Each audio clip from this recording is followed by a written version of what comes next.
A few years ago, when I was serving in the South America Northwest area and living in Peru, I had a beautiful experience that I would like to share with you.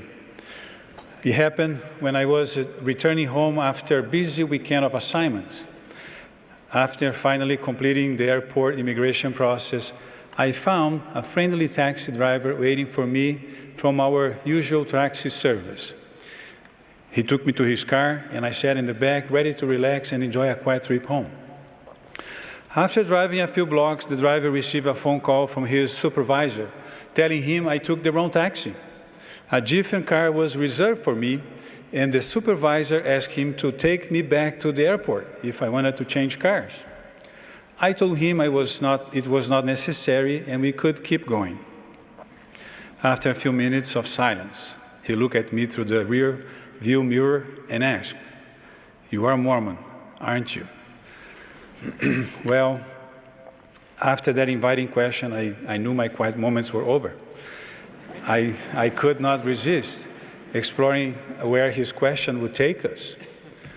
I learned that his name was Omar, his wife's name was Maria Teresa, and they had two children, Carolina, age 14, and Rodrigo, age 10.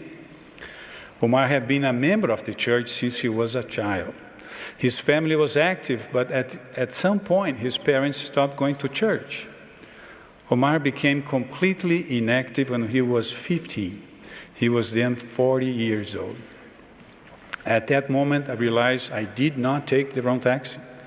It was not a coincidence. I told him who I was and that I was in his taxi because the Lord was calling him back to his fold. We then talked about the time he and his family were active members of the church. He had fond memories of sweet family home evening moments and some primary songs. He then softly sang a few words of, I am a child of God.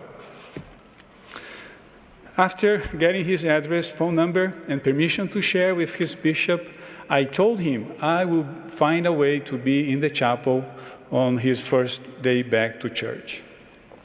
We finished our trip from the airport to my home, as well our little trip to his past, and we went our separate ways.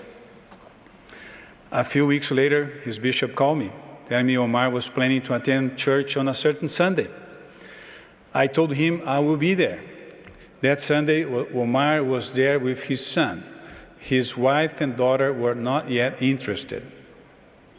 A few months later, his bishop called me again, this time to tell me that Omar would be baptizing his wife and his two children, and invite me to be there. Here is the picture of that Sunday where they were confirmed members of the church. That same Sunday, I told Omar and his family that if they were prepared in 1 year, I would be honored to perform their sealing in the Lima temple. Here is a picture of that memorable moment for all of us taken 1 year later.